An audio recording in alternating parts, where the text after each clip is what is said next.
대화라는 것은 호감에서 중요합니다. 어떤 사람이야? 라고 사람들이 평가를 할 때 그 사람과 나눴던 대화를 떠올리면서 말하기 때문이죠. 우리는 대화를 하면서 이 사람은 이런 생각을 하는구나, 이 사람은 이런 가치관을 가지고 있구나, 이 사람은 되게 매력적인 사람이구나 와 같은 것들을 느끼기 때문이죠. 사람들이 대화를 하는 목적은 두 가지인데, 첫 번째로 정보를 교환하기 위해서, 두 번째로 내 인상을 관리하기 위해서라고 합니다. 그래서 대화라는 것은 단순히 정보를 교환하는 목적을 가진 것뿐만 아니라 내 인상을, 나라는 사람이 어떤 사람이다 라는 것을 보여주는 하나의 수단이기도 합니다. 즉, 내 매력을 드러낼 수 있는 방법 중에 하나이죠. 그러면 어떤 사람이 대화를 잘 하는 사람일까요? 그리고 대화를 할수록 매력적인 사람 이라는 것은 어떤 사람을 의미할까요?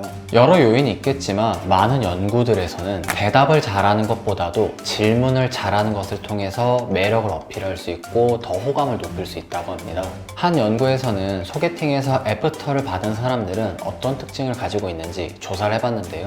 연구 결과 애프터를 더 잘 받은 사람들은 질문의 개수가 더 많은 사람들이었다고 얘기합니다. 구체적으로 질문을 5개 한 사람일수록 애프터 성공 확률도 5% 정도 높아졌다고 하는데요.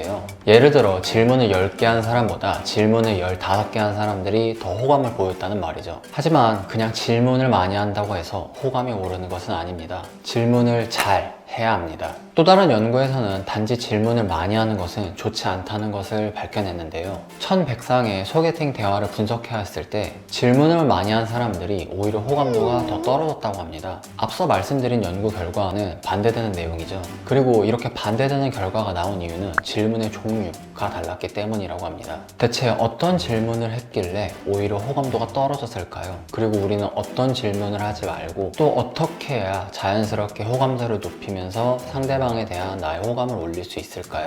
이번 영상에서는 연구를 통해 밝혀진 것을 토대로 질문을 잘하는 방법에 대해서 설명드리겠습니다.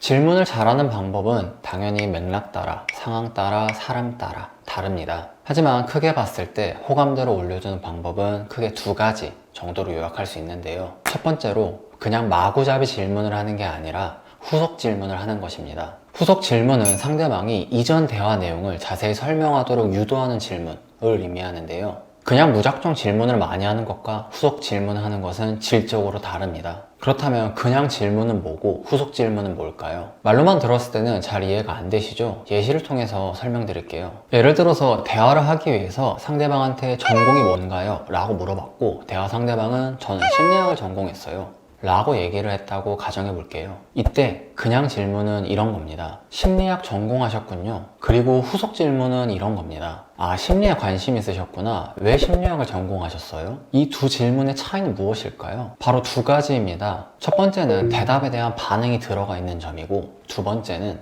대답에 따른 후속 질문을 넣은 것입니다. 심리학 전공하셨군요 와 같은 질문은 상대방이 네 혹은 아니오로만 대답할 수 있기 때문에 대화가 자연스럽게 이어지지 못해요. 반대로 대답에 대한 반응 이후의 후속 질문은 상대방이 왜 내가 그런 말을 하게 됐는지 이유에 대해서 서술하게 만들어줘요. 그래서 상대방은 무의식적으로 내가 했던 말에 대해서 그 이유를 설명해야 된다는 의무감이 들게 돼요. 그렇기 때문에 이런 질문들은 대화를 자연스럽게 이어주게 만들어요. 연구에서도 대화를 할 때 후속 질문을 하게 되면 호감도를 올려준다 는 것을 밝혀내기도 하였습니다. 실제로 소개팅에서 후속 질문을 한 사람들은 2차 데이트, 즉 애프터에서 더 많은 신청을 받았다고 합니다. 상대의 대답에 대해서 더 넓고 더 깊게 들어가는 후속 질문을 통해서 나의 호감도를 올린 것이죠. 아, 예시로 심리학을 왜 전공하셨어요? 라고 왜를 썼다고 해서 무조건 왜만 써서는 안 되고, 상대방 입장에서는 오히려 짜증날 수도 있어요. 이유는 같은 자극이 반복되면 우리는 지루함을 느끼기 때문입니다. 그래서 왜를 계속해서 반복하게 되면 속으로 상대방은 이 사람은 내 얘기를 제대로 듣고 있나? 아니면 그냥 듣는 척만 하는 거 아니야? 라고 생각하게 돼요. 그래서 후속 질문의 핵심은 변주입니다. 상대방이 던진 화두에 대해서 더 깊게, 그리고 그 주변을 한 번 더 훑는 것이죠. 그리고 이런 후속 질문을 자연스럽게 떠오르게 해주는 방법이 있어요. 상대가 말해준 얘기에 대해서 내 머릿속에 그림을 그리면서 한번 들어보세요. 예를 들어서 상대방이 어디를 놀러 갔다 라고 얘기를 하면은 그 놀러 간 곳에 대해서 내 머릿속으로 한번 상상을 해보세요. 그러면 자연스럽게 머릿속에서 흐린 부분을 발견할 수 있는데요.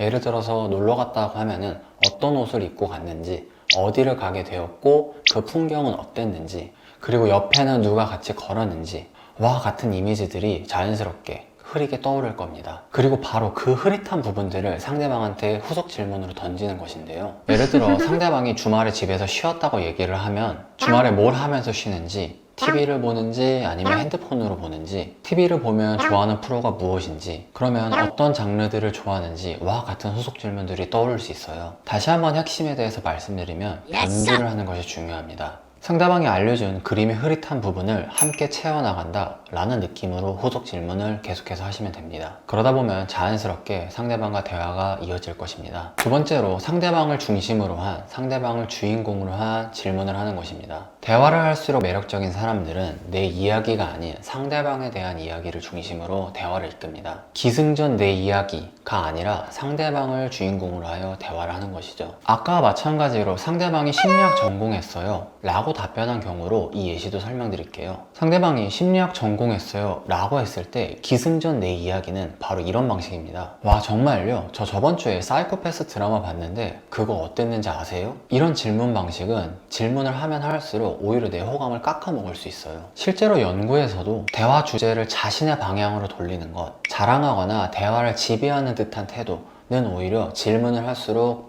호감을 깎아먹는다 라고 얘기를 해요. 앞서 말씀드린 예시도 상대방이 심리학을 전공했다 라는 상대방에 대한 얘기를 하고 있었는데 갑자기 내가 저번 주에 본 드라마가 그랬다 라는 방식을 하게 되면 상대방의 이야기를 내가 뺏는 듯한 느낌이 들게 돼요. 그래서 상대방 입장에서는 근데 어쩌라고 라는 반응이 따라올 수 있어요. 그리고 이와 반대로 상대방에게 집중하는 듯한 느낌이 드는 질문, 상대방의 행동을 따라하거나 정보로 유도하는 것 과 같은 질문들은 호감을 올려주고 애프터 신청을 받아낼 확률도 높았다고 합니다. 그래서 대화를 할 때 내 이야기를 하는 것보다는 상대방에 대한 이야기를 하자 라는 생각을 가지고 대화에 임하면은 내 호감도를 올릴 수 있습니다. 예를 들면 이런 거죠. 심리학을 전공하셨다면 학생 때, 대학생 때 상담 같은 것도 한번 해보셨겠네요. 혹은 내가 그 주제를 모른다면 차라리 이렇게 물어보면 더 좋아요. 제가 심리학에 대해서 잘 몰라서 그러는데 심리학이라는 전공이 어떤 건지 자세히 설명해 줄 수 있을까요? 그리고 상대방이 그 대화를 본격적으로 꺼내면 구체적으로 어땠는데요? 아 그래요? 난 몰랐는데 신기하네요 와 같은 방향으로 반응해주면 됩니다. 상대를 주인공을 하는 대화를 하면은 호감을 얻는 이유는 사람이라는 존재는 본능적으로 자기 얘기를 하는 것을 좋아하기 때문이에요. 다른 사람에게 자신을 설명하고 그것을 이해받는 데서 오는 행복을 즐기고 느끼는 것이죠. 그래서 누군가가 날 궁금해하거나 나라는 사람에 대해서 설명할 기회를 주는 것만으로도 호감도를 올릴 수 있어요. 그렇기 때문에 상대방을 주인공으로 만들어주고 나는 조연을 역할을 해주는 거죠. 정리하면 대화를 할수록 매력적인 사람이 되는 방법은 대화를 할 때 상대방의 반응에 맞춰서 질문을 던지는 것입니다. 그래서 그냥 질문을 하는 것이 아니라 후속 질문을 하기, 내가 아닌 상대방을 주인공으로 하여 질문을 하기 등과 같은 방법이 있을 수 있죠. 그리고 마지막으로 대화를 할 때 마음가짐에 대해서 강조해드리고 싶은데요. 우리는 상대방과 대화를 할 때 온전히 그 자리에 머물러 있기 위해서 노력해야 합니다. 대화를 하는 순간에 당연히 그 자리에 있지 라고 쉽게 생각하는 분들도 있지만 사실 우리는 그 자리에 몸만 있는 경우가 더 많고 그 사람의 얘기는 제대로 듣지 않은 경우가 훨씬 더 많아요. 같은 공간에 있다고 해서 대화를 제대로 듣고 있다는 것을 의미하는 것도 아니고요. 이런 대화에 집중하지 않는 순간은 무의식적이고 짧게 지나가기 때문에 상대방은 눈치채지 못할 거라고 생각할 수 있는데요. 대화를 하는 상대방은 다 알고 있습니다. 내가 하는 말에 관심이 있는지 없는지 아니면 그런 척을 하고 있는지를요. 결국 대화를 통해 상대방의 호감을 얻기 위해서는 가장 중요한 마음가짐이 인내심을 가져야 합니다. 그래서 내가 당신의 이야기를 들어주기 위해서 노력할게요 라는 마음을 가지고 대화를 임한다면요, 자연스럽게 대화를 하는 과정에서 나의 호감도 올려주고 나도 즐길 수 있는 순간으로 도달하게 될 것입니다. 이상입니다.